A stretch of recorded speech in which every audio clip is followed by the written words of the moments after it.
Hello, everyone. Today I can name all listeners by their name. Hello, Jargonores. Hey, Ederson. Hey, Ashley. And hey, Promise Reckon. Thanks for being here. And welcome back to Dev Talks.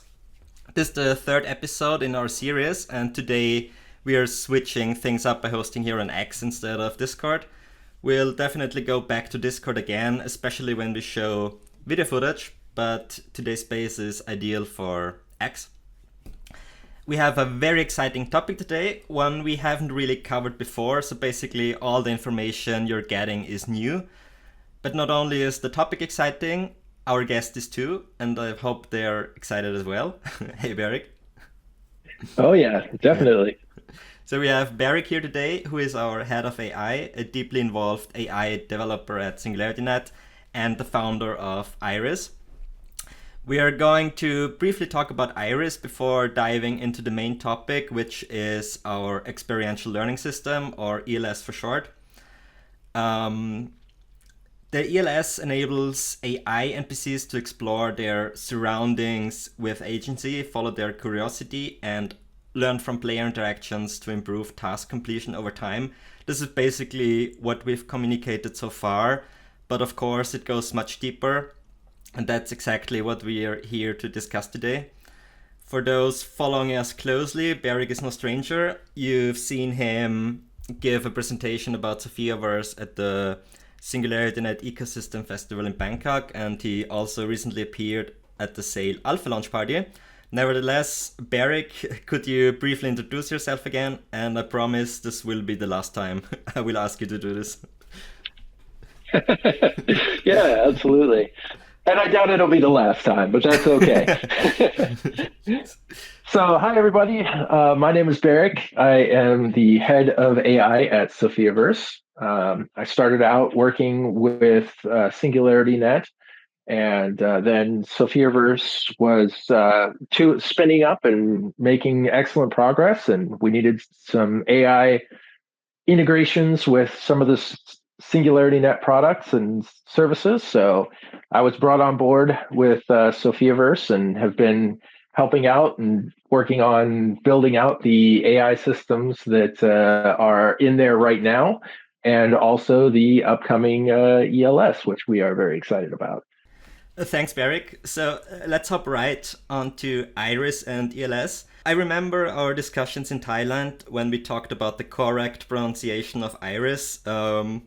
What, what is the correct? Is it Iris? Is it Aris? Yeah, I personally I call it Iris. I know other people call it Eris, and that's fine. I know what they're talking about. But I call it Iris because when I originally came up with this acronym for it, I was thinking that there's that old saying that the eye's iris is the window into the soul.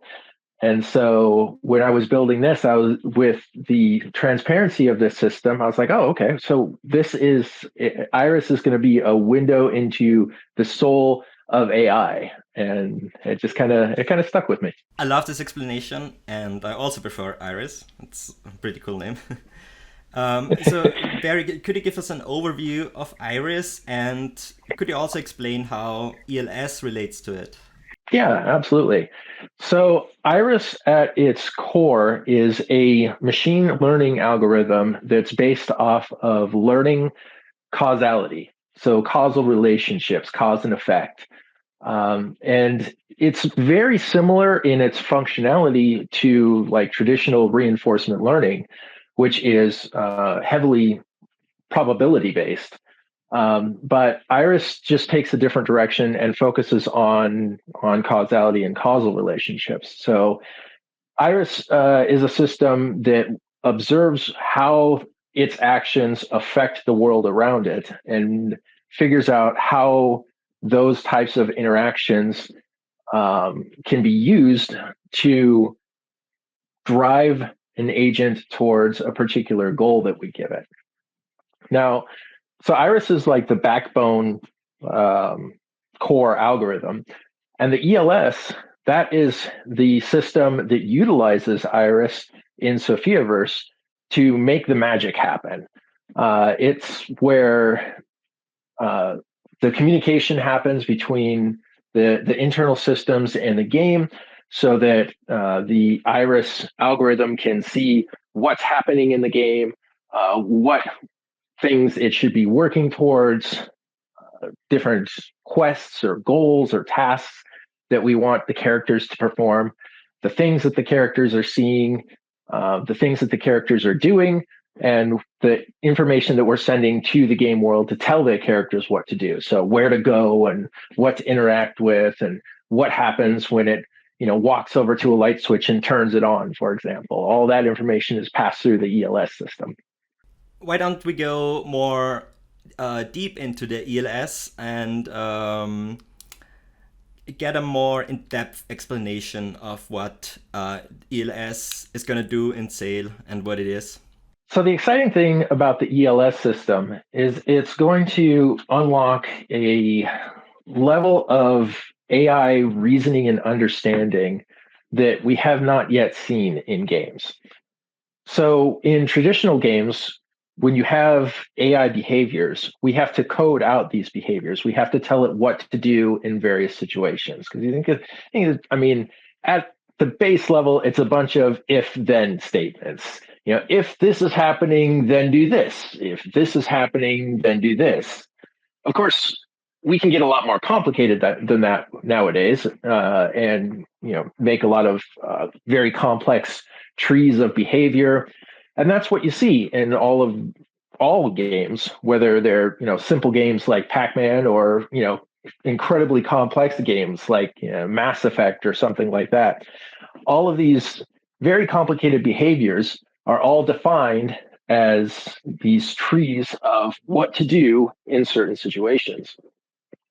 Now, with the ELS system, what we're doing is we're introducing a new way of handling that type of behavior control.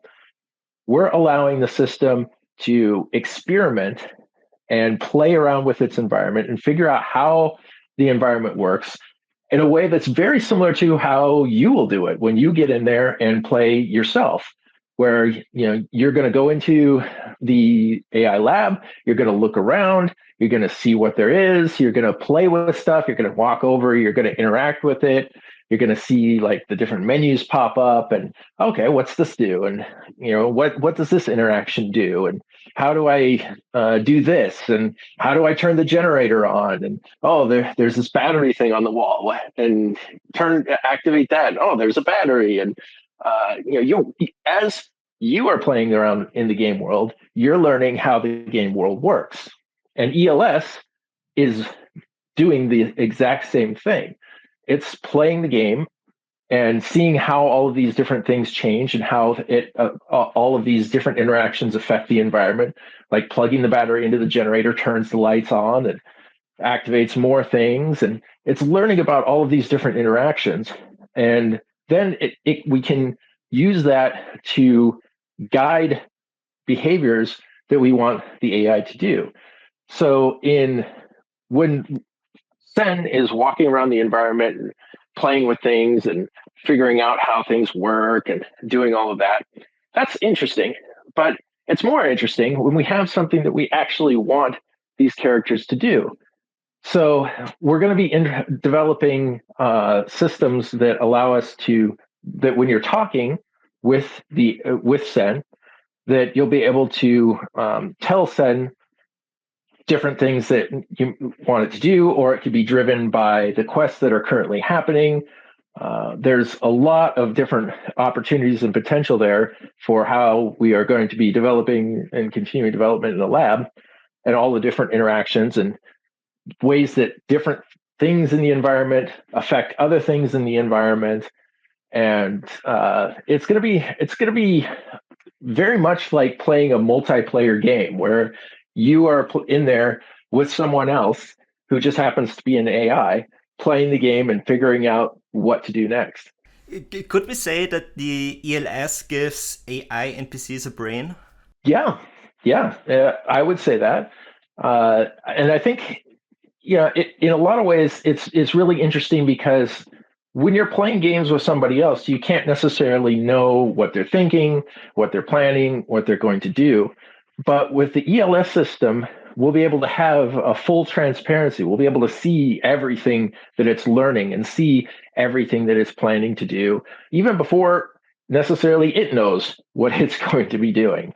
So there's some really interesting things there from not just the gameplay and interaction perspective, but also from an AI research perspective in seeing how Sen interacts with you, how Sen interacts with the environment, the relationship that you're building with her, and all of these different factors and how these factors interact with each other to result in the behaviors of the agent, which is really exciting.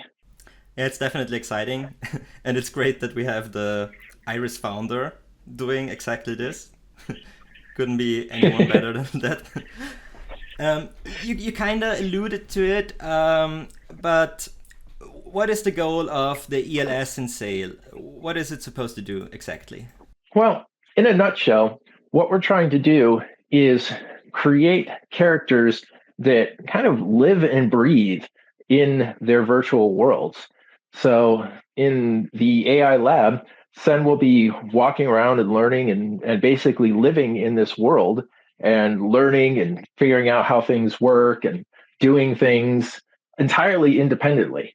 And without us having to code and program and, tell her what to do or, you know, explicitly have her go from one place to the next or do quest progressions. All of this will be handled by the AI learning and growing on its own. So it'll be really interesting and probably at times unpredictable.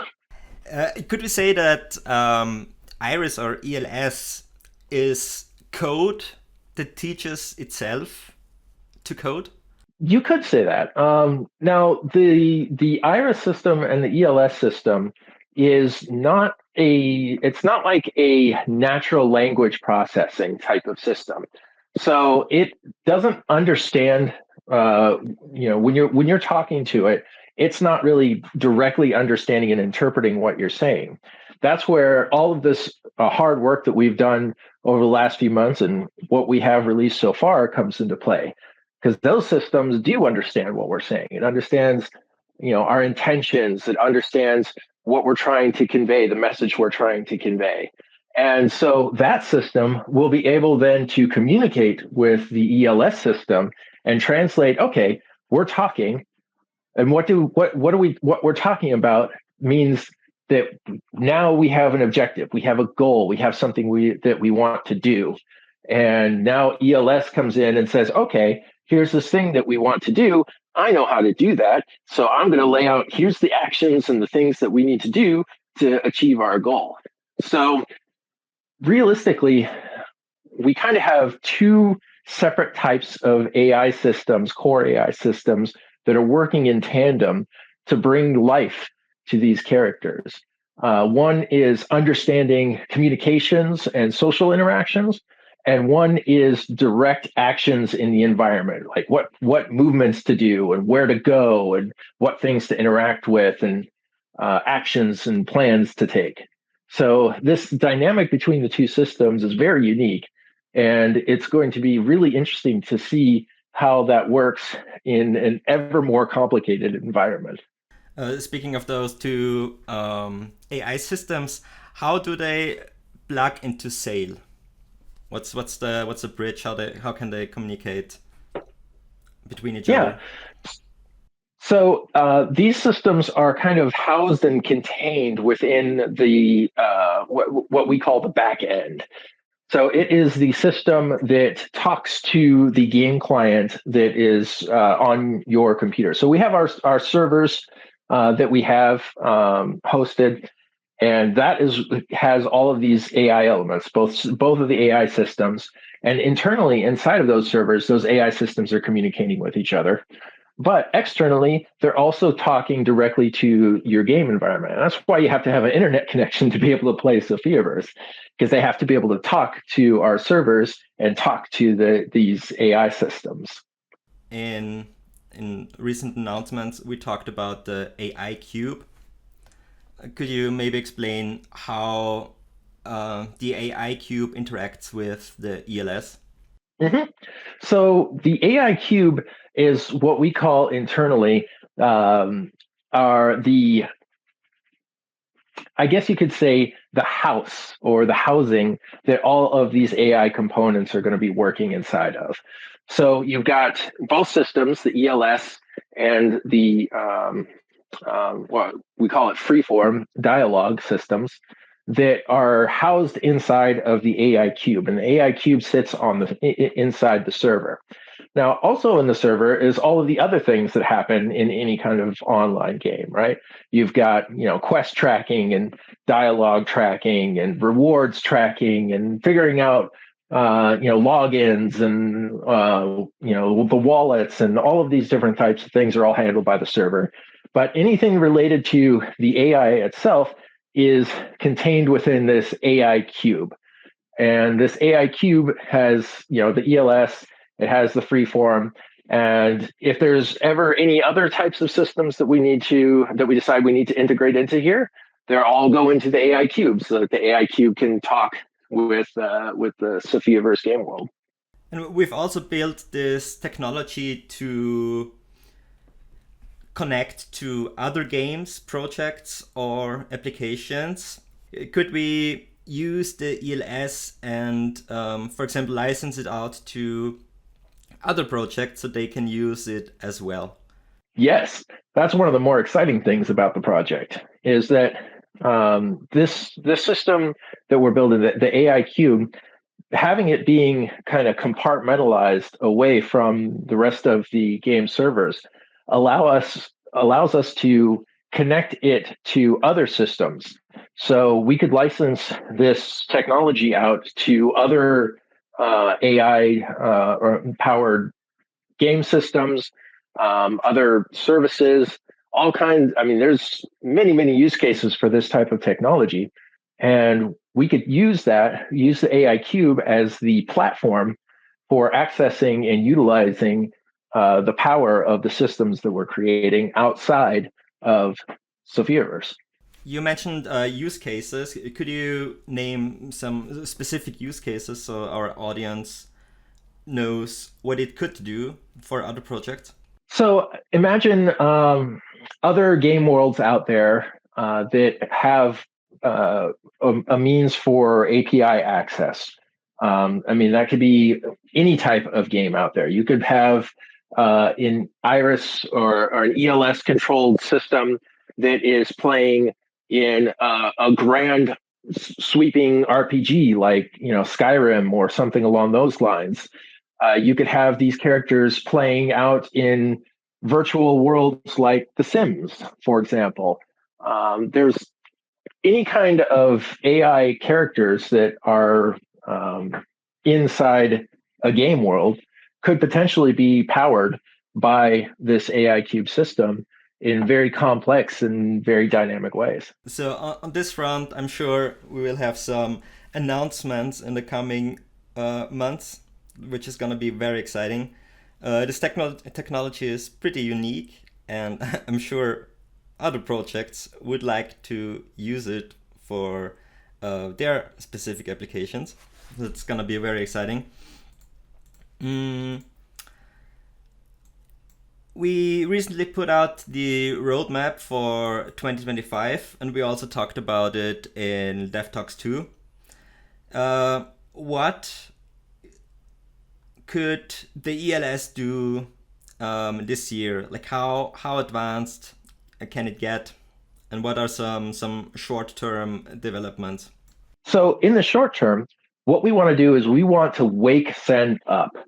Right now we've been talking with her in her dreams and engaging with her, and we want to wake her up and bring her out of the cradle and have her walk around and start experimenting and exploring the AI lab.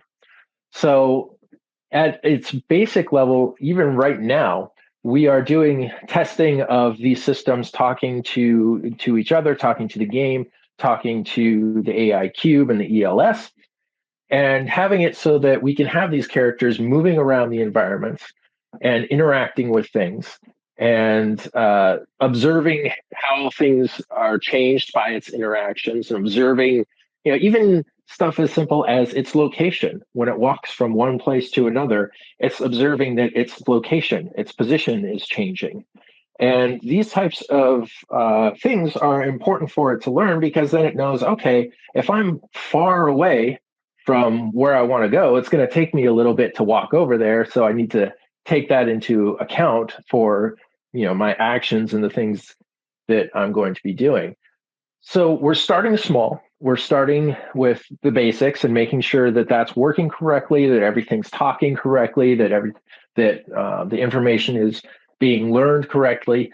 And then from there, once we have this foundation, and that's a key, is you have to have a good foundation. And once we have this good foundation, then it will be much easier for us to add more and more things. We can add more things for it to interact with, more places for it to go, more tasks for it to perform. And all of this can be done as IRIS is an online learning system, which means it's a continuous learning system. So as we add new things into the environment, it's not like we have to retrain this system from scratch. It will adapt and learn about these new things. And all of a sudden there's a new location. I didn't know that existed before. Let's go see what that is without losing any of its existing training data. So it'll still remember everything that it has learned and experienced. It'll just have more to do. And so we're very excited about that. And we're very much looking forward to seeing, coming up with ideas for the things that we can have Sen do and adding those into the game progressively over time and through updates. Yeah, there are some things that are gonna happen in the beta. We haven't really mentioned them yet, but there are virtual plans that players can take care of. Would the ELS be able to tell the AI agent to, for example, to water the plants or to cross certain seeds, etc.? Once we get that functionality built into the environment, each one of these things, just like in any video game, when you have something that you have to interact with, you have to program into the game and into the game logic how that interaction works, and you have to add in all of the assets, and you have to add in the user interfaces and all of those types of things. And as we add those things into the game world, simultaneously, we're also adding access to these systems or these new features to the ELS. And so just like you will be able to go up and interact with the plant and plant seeds and water things, so too will Sen. And there's different ways that we're looking at doing that. And we're very excited about that.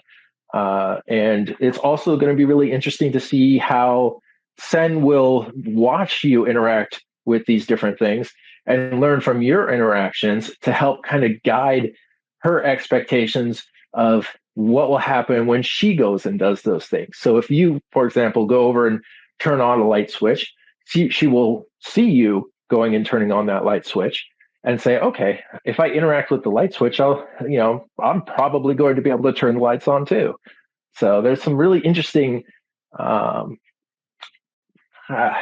co-learning, I suppose you could call it, going on, where as you're learning about the environment, she's watching you do things and learning from that too.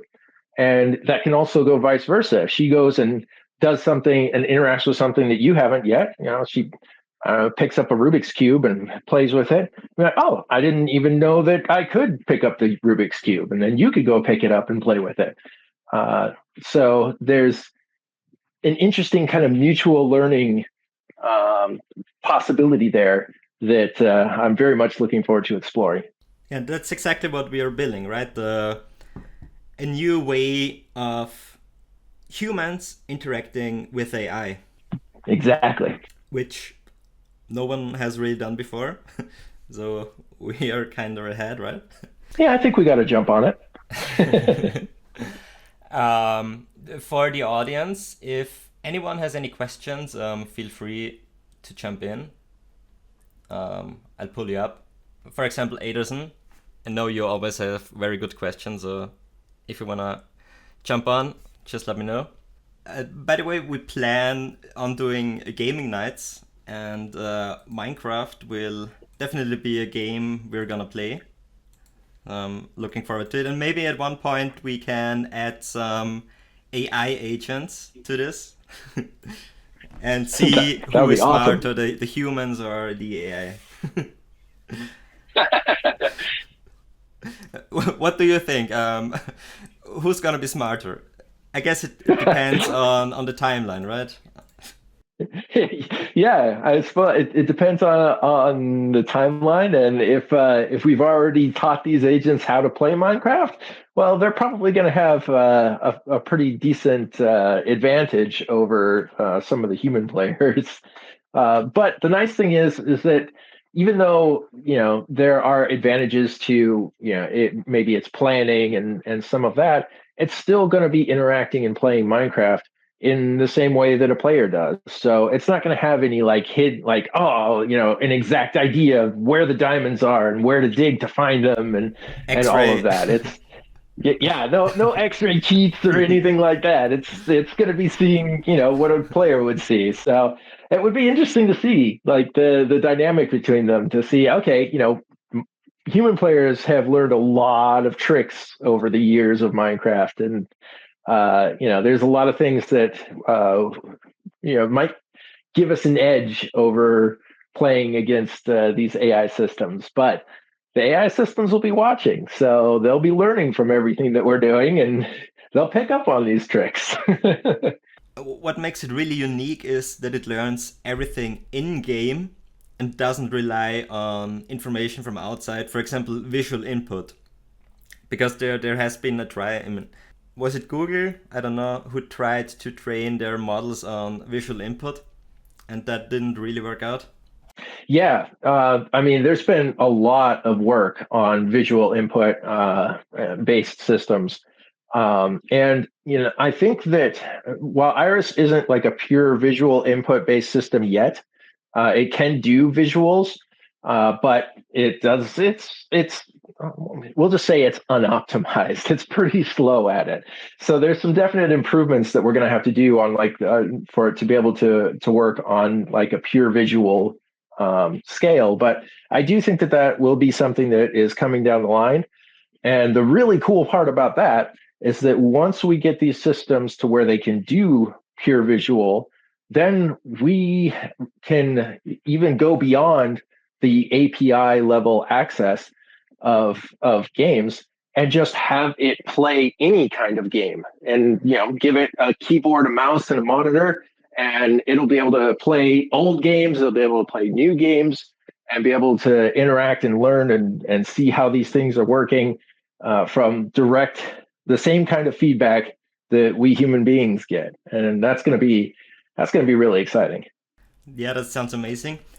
And I'm very excited. We have a speaker here, Aderson. He is, of course, every community member is my favorite community member, but Aderson is one of my favorites. Hey, Aderson, nice to finally talk to you. Hi. Hello. I forgot to make my questions list. Usually I make it before. But my question is more like um, I imagine that those agents basically would help you do productive things. I don't know if the game is basically moving towards that long term, but it would be interesting to see if, for example, I'm working with a video cutting uh, uh, software that the AI maybe learns to cut a video uh, with voice commands and so on, something similar like that, or maybe uh, a CAD software or video software, things like that. That would be very interesting, and I would like to know what Beric thinks. Thank you. Yeah, I mean that is a very exciting research direction to go, and that is definitely on the roadmap on the Iris roadmap. And I know that SophiaVerse was going to have some interactive systems that could talk to other tools and stuff that, for productivity. So yeah, I do believe that that is coming. I can't, that is more long-term research and development. So I don't really have a timeline either inside of SophiaVerse or outside of SophiaVerse by calling to the AI cube from third parties. But I do know that that is a direction that the research is going. And we are very excited to be able to see these AI systems that we're building start to operate in worlds outside of just game worlds, but in real world interactions, real world tools, and helping humans with productivity and using, fairly common software rather than specialized systems. Thank you. Thanks for the question. Yeah, very good question, Erosny. If you have more questions, feel free to ask. Nah, maybe a next time. I didn't prepare, but thank you. Of course, yeah. Thanks for coming up. Really appreciate that. Today, we basically only scratched the surface. The goal of today's space was just to let people know what the ELS is and what it is going to do in Sail. And hello, SingularityNet. Nice to see you here. But as I mentioned, we scratched the surface today, and we will go into much more detail in future dev talks, in articles, and potentially videos. Berick, I don't know if you know these videos, but they have an expert, and the expert answers questions about a certain topic in different difficulties, from like kindergarten to university. We should do the same for ELS and IRIS. This would be fun. That would be, yeah. see how much see how it does with the college course. Yeah. Yeah. Would you have any closing remarks, Barry? Well, I think it's one of these kinds of systems that it is it'll feel so natural and intuitive once you actually start playing with it. A lot of the stuff that is talked about can be a little bit overwhelming, and I know that on the technical level it can be very overwhelming. But the capabilities of the system is going to feel very natural. You're going to go in there and it's going to feel like Sen is alive and moving around and doing things on her own and with her own motivations and her own goals and her own learnings. And it's going to be a unique experience because everybody's Sen is going to learn things differently. It's going to learn things in a different order. It's going to learn things in different ways. Maybe it never goes and hits a light switch because it never really needed to. So it doesn't know what a light switch does. And yet, somebody else's set does because it decided, hey, I kind of want to see what this thing does. So it's going to be really interesting to see the dynamic personalities that emerge from this technology. And I'm really excited that we're able to bring that into the SophiaVerse in a way that is going to be very easy for everyone to be able to interact with and experience. Very good. Yeah, we are very excited about ELS in Sail, but also about the upcoming beta release. I mean, it's not too far off. And for those who already played the alpha, you will have a lot of more stuff to do in the beta. So you can look forward to it. In the coming weeks, we're gonna share more about what you will be able to do, and you're gonna love it. With that being said, thank you, Berick, for being available today. Always a pleasure. To the audience, thank you for joining us. Thank you, SingularityNet. Thank you, Aderson, for the very good question. We have Dev Talks 4 lined up. We already have a topic and a new guest. If you want to hear more about a specific topic, please feel free to reach out to us and we're gonna make it happen. Your feedback is very much appreciated and will be taken serious. Last but not least, go to Berick's profile and click that follow button. And also go to our profile and activate the bell if you haven't already to stay up to date on project development. As you've seen, our roadmap is very ambitious and 2025 will be the year of launches for SophiaVerse.